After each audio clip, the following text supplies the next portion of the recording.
अस्सलामुअलैकुम and welcome back to my channel learning with Hadiya. Lesson number 27 शुरू करने वाले हैं आज हम स्लीप वेक डिसऑर्डर्स। तो मुझे लग रहा है शायद ये लेसन थोड़ा लेंथी हो जाए क्योंकि इसके बहुत ज़्यादा एक्सप्लेनेशन देनी पड़ेगी और डिफरेंट थोड़ा बहुत माइनर डिफरेंस है लेकिन कुछ में ज़्यादा डिफरेंस है। तो ये ना ज़रा आप सुनिए, अटेंटिव होके सुनिए, ज़रा इंपॉर्टेंट है लेक्चर क्योंकि इसमें से क्वेश्चंस आएंगे। ये क्योंकि आजकल सबको ज़्यादातर जो है ना बीमारी बड़ी करंट बीमारी है, ऐसा देखें आप, लोगों को नींद नहीं आती रात भर, कोई ना कोई मसले चल रहे होते हैं उनके। तो सबसे पहले देखते हैं जी, स्लीप डिसऑर्डर्स की सबसे पहले डेफिनेशन आ जाती है कि क्या है। बेसिकली स्लीप डिसऑर्डर क्यों होते हैं? क्योंकि या तो उसमें क्वालिटी ही नहीं होती स्लीप की, रात को सोते हुए सांस नहीं आ रहा होता, टाइमिंग अच्छी नहीं होती नींद की, नींद या थोड़ी देर के लिए आती है, 2-3 घंटों के लिए आती है, या तो फिर आती ही नहीं है नींद। फिर या तो अमाउंट ऑफ स्लीप अच्छी नहीं होती, ये प्रॉब्लम्स फिर कॉज करती है डे टाइम में फिर नींद आ रही होती है, पढ़ते पढ़ते काम, कोई जॉब में नींद आ रही होती है, ड्राइव करते करते कोई बंदे सो जाते हैं, तो ये इस तरह के प्रॉब्लम्स होते हैं। ये एनजाइटी डिप्रेशन वगैरह की वजह से भी प्रॉब्लम्स होते हैं। कुछ इसकी कैटेगरीज हैं, ये जो कैटेगरीज आगे आ रही हैं ये आपने याद कर लेनी है अच्छे से, क्योंकि इसमें से शॉर्ट शॉर्ट और लॉन्ग भी आ सकते हैं। इंसोम्निया डिसऑर्डर, ये सारे जो डिसऑर्डर्स हैं, हाइपरसोमनिया, नार्कोलेप्सी वगैरह, ये सब आपने देखने हैं। सबसे पहले इंसोम्निया देख लेते हैं। इंसोम्निया में ये होता है कि बड़ी मुश्किल से नींद आती है और फिर सोना भी बड़ा मुश्किल होता है, उसको बड़ी जल्दी वो उठ जाता है बंदा। उसके लिए सोना भी बड़ा मुश्किल होता है। या सो जाए तो एक तो पहली बात होता है सोना बड़ा मुश्किल होता है, फिर सो जाए तो दे मतलब हार्ड टू स्टे अस्लीप, सोए रहना मुश्किल होता है उसके लिए। और या तो बहुत जल्दी उठ जाता है, या तो अगर आँख उसकी एकदम से खुल जाए तो बड़ी मुश्किल से दोबारा, जैसे बड़ी मुश्किल से नींद दोबारा आती है उसको, एक दफ़ा आँख खुल जाए तो दोबारा नींद नहीं आती। ये इसकी क्या कैटेगरीज होती है कि बड़ी मुश्किल होती है सोने में और स्लीप मेंटेन करने के लिए 3 नाइट्स ऐसे ही हो हर हफ्ते, तो ये इस तरह आप उसको डायग्नोज कर सकते हैं। एक हफ्ते को आपने चेक करना है, एक हफ्ते में जो एटलीस्ट 3 नाइट्स में उसके साथ ऐसे ही हो रहा है कि उसको मुश्किल हो रही है नींद सोने में। ये शॉर्ट टर्म कंडीशन हो सकती है तो उसको कहते हैं एक्यूट, और अगर लॉन्ग टर्म हो तो उसको क्रॉनिक हो सकती है। ये आती जाती रहती है। डायग्नोज करने का तरीका क्या है? डिफ़िकल्टी इनिशिएटिंग स्लीप, सोना मतलब कि सोने की शुरुआत करना मुश्किल होता है, फिर सोना को मेंटेन करना मुश्किल होता है। अगर उसकी आँख खुल जाए तो उसको दोबारा जो एकदम से आँख खुल जाए तो दोबारा सो नहीं पाता। अर्ली मॉर्निंग अवेकनिंग, सुबह जल्दी उठ जाता है। कॉल फिर ज़ाहिर बात है सोशल लाइफ वगैरह सब लाइफ में, प्रोफेशनल लाइफ वगैरह में डिस्ट्रेस पैदा करता है। आपने देखना है कि एक हफ्ते में कम से कम 3 नाइट्स जो एटलीस्ट हो, तो इसको यही मसला आ रहा है। और आपने इसको ये भी देखना है कि 3 महीने के लिए ये ऐसे ही हुआ है या नहीं हुआ। और ये नहीं होता कि उसके पास अपॉर्चुनिटी नहीं होती स्लीप की, घर में कोई बच्चा नहीं होता, टीवी नहीं चल रहा होता, वो फिर भी कमरे में जाने के लिए सोता है, सोने के लिए जाता है, फिर भी उससे नहीं सोया जाता। उसके पास काफ़ी अपॉर्चुनिटीज़ होती हैं सोने के लिए लेकिन फिर भी वो नहीं सो पाता। The insomnia is not better explained by and does not occur exclusively during the course of another कि किसी और कोई और तो नहीं उसको disorder, sleep wake disorder, narcolepsy या ब्रीथ रिलेटेड स्लीपिंग डिसऑर्डर, ये आगे हम पढ़ेंगे। किसी फिजियोलॉजिकल कोई मेडिसिन वगैरह तो नहीं ये खा रहा, कोई ऐसी कोई मेंटल डिसऑर्डर तो नहीं इसके अंदर एग्जिस्ट करता, या कोई मेंटल कंडीशन तो नहीं है स्पेसिफाई किया जाए।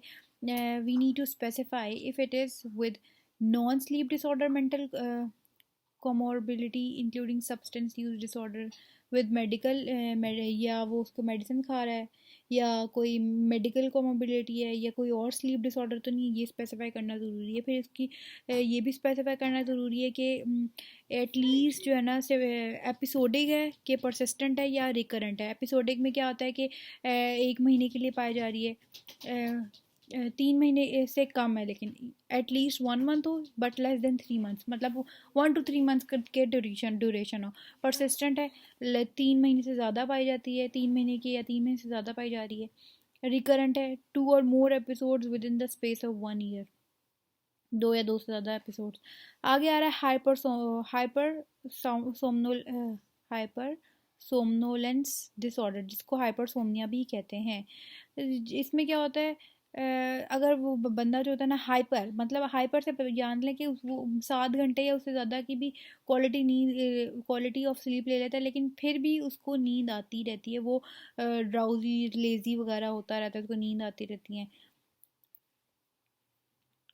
इसको डायग्नोस करने का तरीका क्या है? एक्सेसिव स्लीपीनेस होती है, हालांकि उसने 7 घंटे की भी नींद ली होती है, फिर भी उसको नींद आ रही होती है। रिकरेंट एपिसोड, बार बार उसको नींद आती है, दिन में काफ़ी शिफ्ट लगाता है सोने की। A prolonged main sleep episode of more than 9 hours per day, 9 घंटे से ज़्यादा सोता है। डिफ़िकल्टी बीइंग फुली अवेक, सही तरीके से मतलब कि एक्टिव नहीं रहता, फुली अवेक नहीं रह सकता। आपने ये भी देखना है कि 3 times हो, पर हर हफ्ते में 3 दफ़ा हो, एटलीस्ट 3 months के लिए। 3 months के लिए आपने पहले देखना है, 3 months के लिए एटलीस्ट 3 months के लिए हो, और फिर आपने देखना है कि हर वीक में 3 दफ़ा हो, ठीक है, ये देखना है। कोई और ये जो है फिर distress, significant by distress, accompanied by significant distress और इम्पेयरमेंट इन कॉग्निटिव सोशल वगैरह सारी जो भी फंक्शंस हैं उसमें, उसकी वजह से तो नहीं। फिर hyper somnolence is not better explained and does not occur exclusively during the course of another sleep disorder, किसी और कोई और स्लीप डिसऑर्डर तो नहीं है, कोई फिर दवाई वगैरह तो नहीं खा रहा, कोई मेंटल डिसऑर्डर वगैरह तो नहीं है।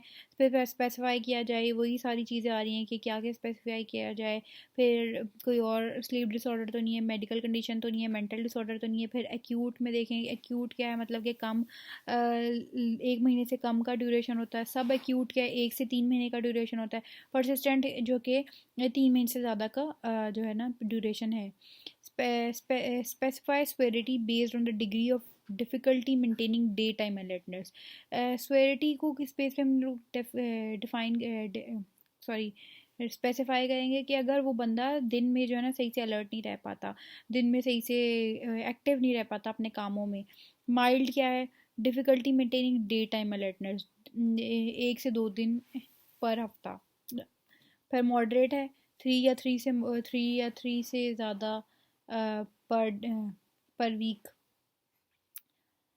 या है स्वेयर में 5 to 7 days पर वीक।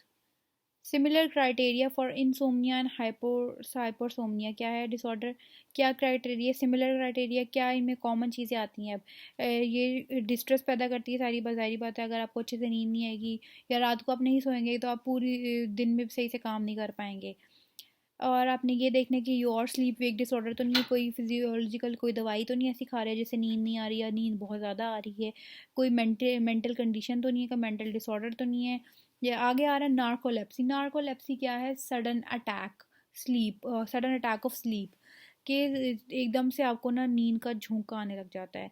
आप बैठे हुए हैं, कोई काम करें, मीटिंग में, फ़ौरन से या ड्राइविंग के दौरान, जो कि बहुत ज़्यादा ख़तरनाक हो सकता है, सडनली आप जो है ना सो जाते हैं किसी भी टाइम। इसमें क्या है?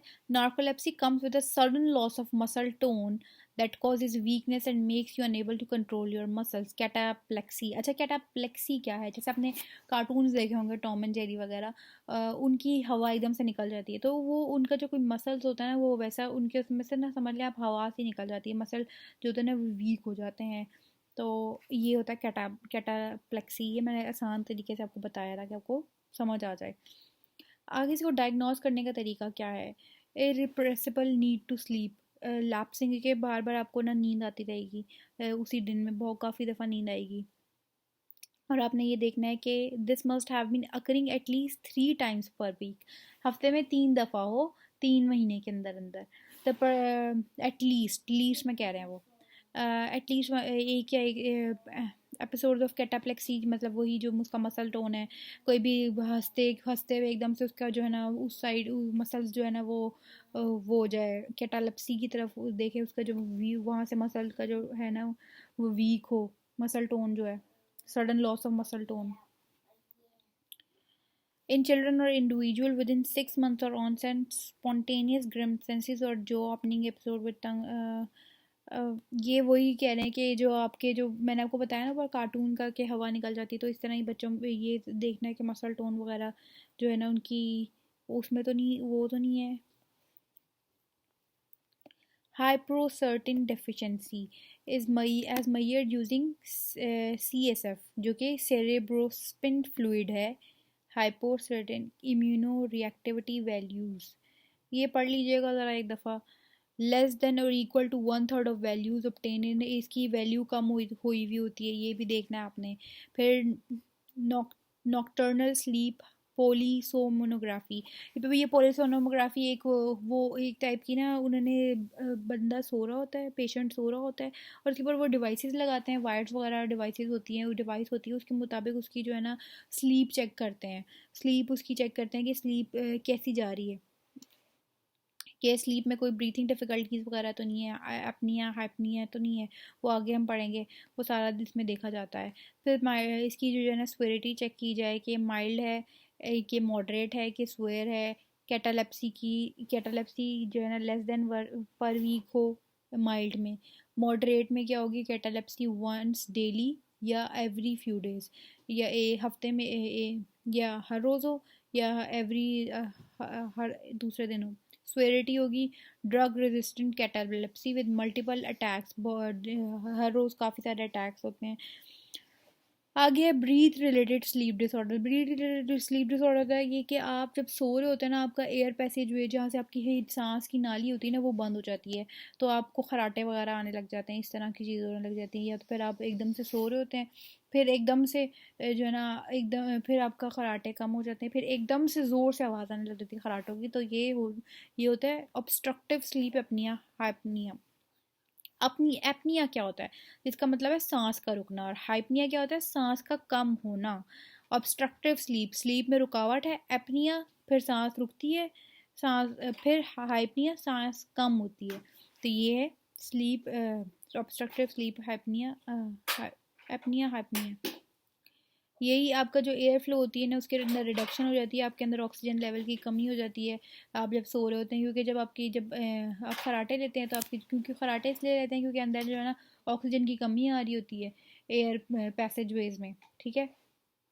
और ऑक्सीजन की आपकी बॉडी में कमी हो रही थी क्योंकि वो ब्लॉक हो रहे होते हैं ना एयर पैसेज वेज, इसलिए।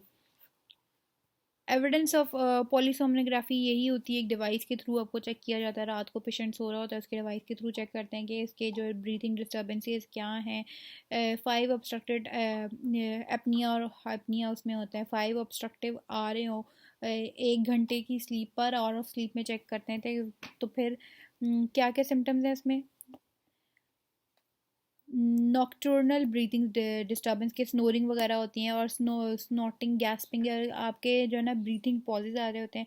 जैसे मैंने आपको बताया था कि एकदम से पहले सो रहे हो, तब जैसे कि बंदा सो गया तो वो चीज़ ज़ोर से खराटा रहता है, फिर एकदम से जब खराटों की आवाज़ एकदम से कम होती है क्योंकि उसकी और फिर एकदम से ज़ोर से आवाज़ें आने लग जाती हैं खराटों की, और वो खुद भी बंदा डर जाता है, उसको नींद नहीं आती रात भर उसको कभी उसको लगता है थोड़े थोड़े बाद ना उठ जाता है, वॉशरूम जाने की तलब होती है, या कहता है मुझे पानी पीना है, गला खुश्क हो जाता है उसका क्योंकि मुंह खोल के खराटे दे रहा होता है, इस तरह की चीज़ें।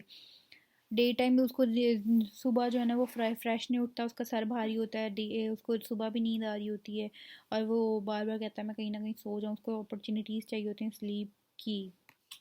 वही पोलिसोनोमोग्राफी की इधर मैंने डेफिनेशन लिखी थी। इसको स्लीप स्टडी भी कहते हैं, is a test use to when patients are sleep. ये जब टेस्ट यूज़ होता है जब पेशेंट सो रहे होते हैं। अब हमने देखना है कि जब वो लोग जब सो रहे होते हैं, पॉलीसोमनोग्राफी में देखते हैं वो हाइपनिया एपनिया हाइपनिया इंडेक्स देखते हैं। अब वो कैसे देखते हैं, जब उन्होंने डिवाइसेस लगाते हैं आपके ऊपर, फिर वो देखते हैं कि कहाँ पे सांस रुक रही है आपकी, कहाँ पे सांस कम हो रही है, तो वो देखते हैं। और वो इसको देखने का फॉर्मूला होता है apnoea plus hypopnoea divided by hours of sleep. ये इसमें यही लिखा हुआ है कि जो सांस का जो रुकना है पहले वो लिखते हैं, फिर प्लस सांस का कम होना, उसको फिर डिवाइड कर देते हैं बंदे ने कितनी आवर्स ऑफ स्लीप ली है उस पर डिवाइड कर देते हैं। अगर 15 हो या 15 से ज़्यादा हो तो फिर जो है ना वो मॉडरेट कहलाता है। अगर वो 15 से कम हो तो उसको माइल्ड कहते हैं।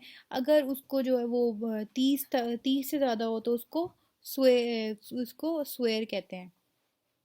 सेंट्रल स्लीप एपनिया क्या है, इसमें क्या होता है कि आपकी जो सांस होती है वो बहुत ज़्यादा रुकती है और शुरू हो जाती है सोते वक्त। आप रात को जो है ना उठते हैं, बार बार उठते हैं, आप क्योंकि आपके अंदर ऑक्सीजन लेवल्स जो है ना वो ब्रेन में कम हो रहे होते हैं। ये वो ऑलमोस्ट वैसा ही है इसका भी ना, एपनिया इसकी कैटेगरी है ना, क्योंकि ब्रीथिंग रिलेटेड स्लीप डिसऑर्डर्स की कैटेगरीज में आ रहा है। अच्छा, आगे आ रहा है डायग्नोस करने का। फिर इसमें भी पोलिसोनोमोग्राफी यूज़ करते हैं वो, और चेक करते हैं कि डिक्रीज रेस्पिरेशन जो कि CO2 जो वगैरह वो सब चेक करते हैं, CO2 लेवल्स, ऑक्सीजन लेवल्स वगैरह चेक होते हैं।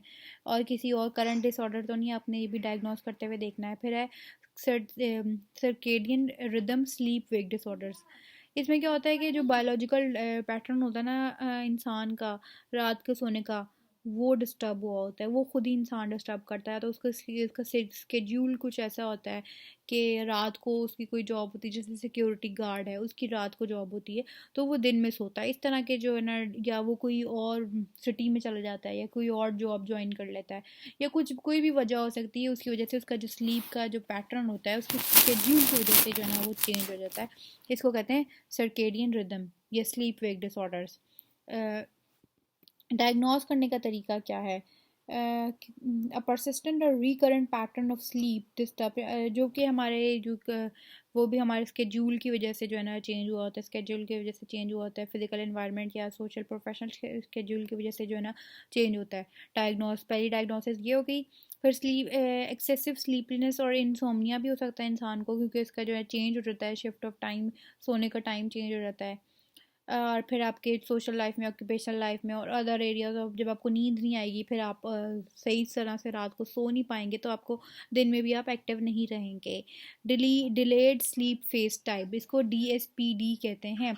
ये एक और टाइप है सर्केडियन रिदम स्लीप डिसऑर्डर की, इसको कहते हैं डिलेड स्लीप फेज टाइप।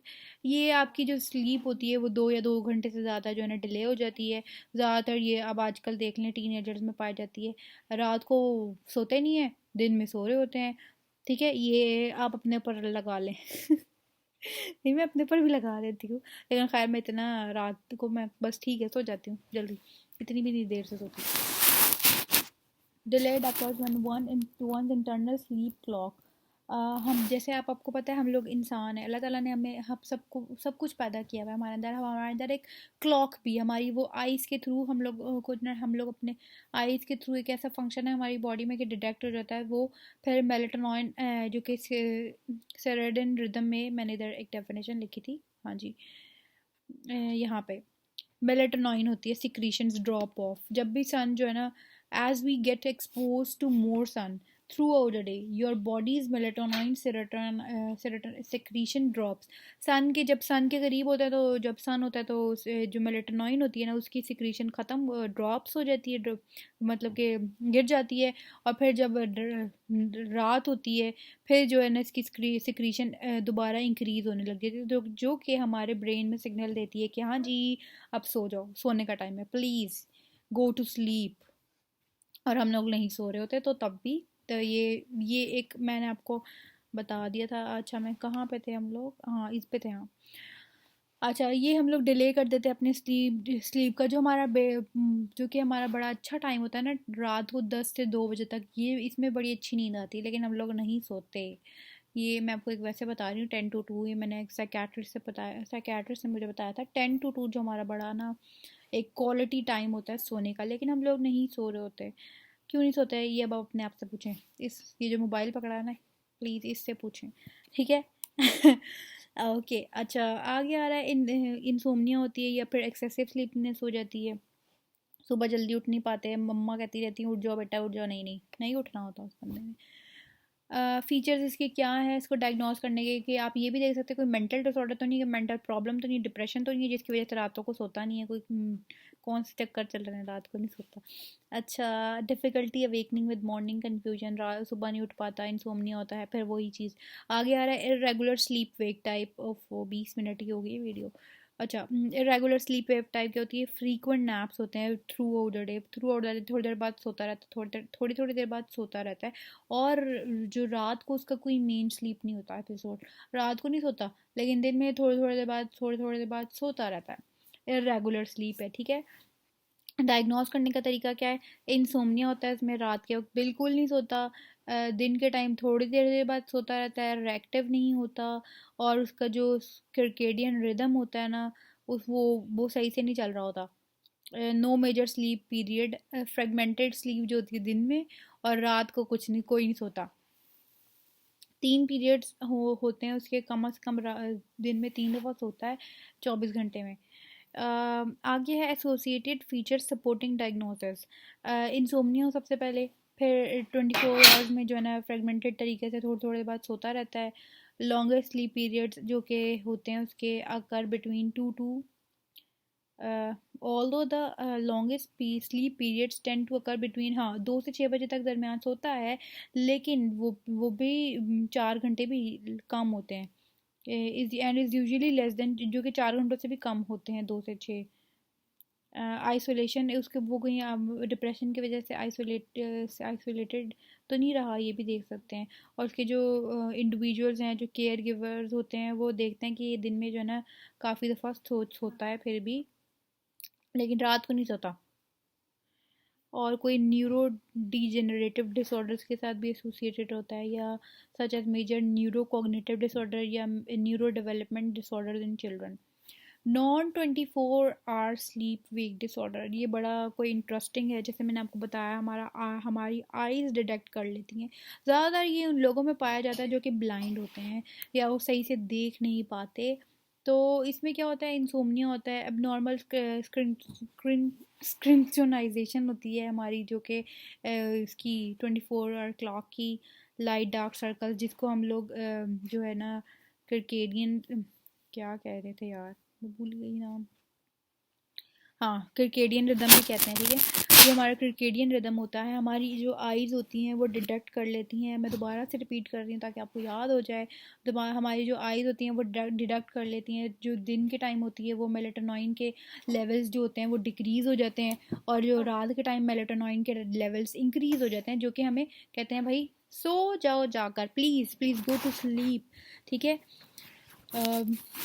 यहाँ पे लिखा हुआ मैंने, ये आप स्क्रीनशॉट ले लीजिएगा ताकि आप पढ़ लें, फिर भी मैं पढ़ देती हूँ। Non 24 hours sleep wake N24 भी इसको कहा जाते हैं। सर्केडियन रिदम में डिसऑर्डर आ जाता है, जो कि बायोलॉजिकल क्लॉक है, जो कि हमें बता नहीं पाती कि 24 आवर क्लॉक हमें सही से, जो कि हमारी बायोलॉजिकल क्लॉक कौन सी है। अगर आपसे MCQ पूछे तो आप कहेंगे सर्केडियन रिदम हमारी बायोलॉजिकल क्लॉक है, जो कि हमें बताती है कि आप सो जाओ बेटा, अब उठ जाओ, ठीक है। अगर जब इसमें मसले आ जाते हैं ना, जब हमारी आइज़ के थ्रू डिटेक्ट नहीं कर पाते, तो जो है आइज़ मतलब आइज़ के थ्रू हम डिटेक्ट, हमारे ब्रेन में सिग्नल जाता है, तो वो जब डिटेक्ट नहीं कर पाते तो फिर जो है ये N24 आ सकता है। और N24 इसमें देखें ब्लाइंड लोगों में आता है या विजुअली इम्पेयर्ड लोगों में आता है। ये ज़्यादातर उन्हीं में पाया जाता है, क्योंकि वो लोग नहीं से रिकॉग्नाइज कर पाते हैं। हाँ वो आई लाइट वगैरह को कर सकते हैं, लेकिन वो लाइट से ज़्यादा एक्सपोजर नहीं है, डिक्रीज एक्सपोजर होता है लाइट से, और तो वो सही से नहीं कर पाते।